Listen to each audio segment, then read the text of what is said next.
well, not saying that's a bad thing, and because a lot of the best people are around and to have around and to work with are the people who really enjoy what they're doing and really want to show their stuff. And so I really based him around the typical Boy Scout. Now, I really haven't put too much thought process into what overall transpires between him and his morality, simply for the fact that I really don't see him. I see him clinging to that, to be honest.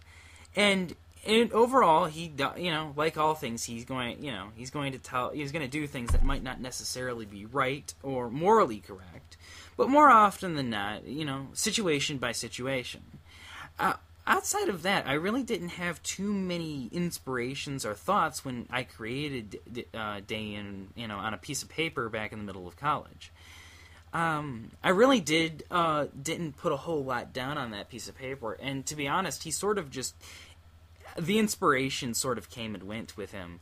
I didn't always really know what to do with his character, in a sense, simply for the fact that I really don't know what I would do or anyone would do. I've never been in. That's sort of the problem with fiction, is that if you write what you know, well, you go around and places and like this, or people with superpowered electrical abilities. I really like to try and take a logical and a smart route when it comes to my characters, and which is making the second book exceptionally long, because some of the things that I would like to do wouldn't necessarily seem like a smart and intelligent idea to begin with. So it's difficult to just, come up with a reason for them to go somewhere or something like that, when it would be much smarter of them to go someplace else. So, outside of all that, though, he was an interesting character in the sense that I guess what I'm trying to say is that I tried to keep it simple. Keep it simple, stupid. It helps.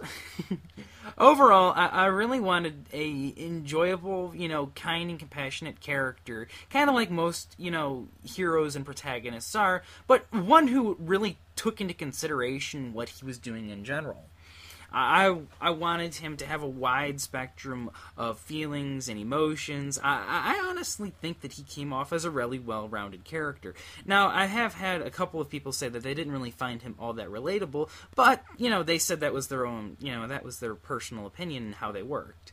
Not that I'm too upset about that, since you can't really get everyone to relate to a single individual. That would be a miracle in of itself, as everybody in the world sits down, reads a book, and says, yeah, I relate to that character. I can feel their pain. Well, more often than not, you can never really understand an individual, since to do so, you would have to disregard all of your own previous conceptions. You gotta take your own shoes off if you want to walk a mile in somebody else's. But even then, you still won't, you won't feel the full aspect of it. Overall, though, I really tried to keep his... I really didn't know what to do with him, for clothing-wise. I honestly believe that clothing should stick out a little bit, but not be too ridiculous. And, I sort of tampered with his overall, his overall look throughout the course of the first book. From the rebel, uniform, as well as his eventual outfit that I decided to stick with, simply for the fact that I'm a really big fan of the colors red and black. So, I really wasn't 100% certain exactly physical appearance. I didn't want him to be too average, and so I guess I gave him the hat and the rapier as sort of a way to keep him from, keep him sticking out a little bit. And besides, if you can charge something, a rod with electricity, I don't think it doesn't matter too much what the size is. If you get hit, it's gonna hurt.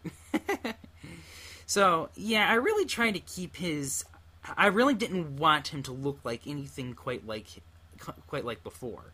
Because, we got our spandex heroes, we got our regular heroes, we got our armored up heroes. I really didn't quite sure what to go with, so I decided to pick something I felt comfortable with in the end. Now, it was really difficult trying to figure out exactly what he looked like when I originally started this, because, with Darius and Lucius, I had someone to look to in order to give myself a general idea of what I think they would look like in the actual story. Mind you, they had their own thoughts and ideas. Case in point was Lucius in the green armor. I'll be more than happy to actually talk over Lucius a little bit later. maybe the next part. But, interesting story behind that, and it gave birth to an actual full group in the actual book universe itself.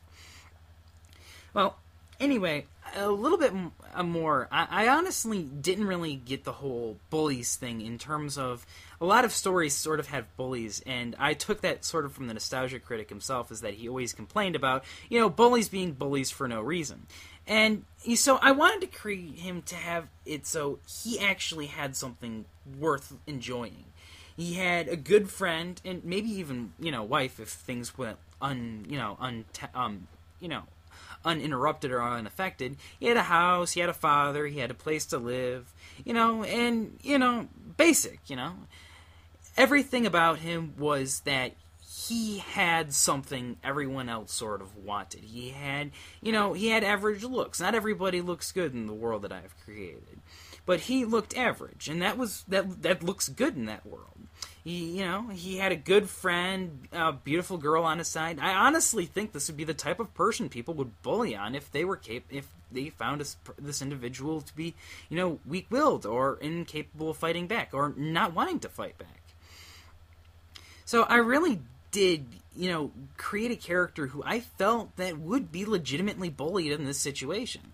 He's not very strong or anything like that, but he has something that a lot of people would really want and enjoy. So I really tried to go out of my way with this character to make it seem that if the world didn't happen, if the events that really pushed him into the book itself didn't happen, that he would live a relatively content life. And, well, let's be honest, no life is completely totally filled without misery or unhappiness, or, we'd all be in heaven or something like that. Which defeats the purpose of life itself, I suppose. But what is the purpose of life itself? I don't know. Anyway, moving on. So I really did enjoy creating this character and delving into what I thought would be a good hero. Because, well, I was really, I went through and I've read things, and I just felt that this was the type of hero that I wanted for my story. And in the end, that's what I put to pen and paper. Now, mind you, he does have a little bit of myself in me, but do you honestly think I'd consider myself a villain?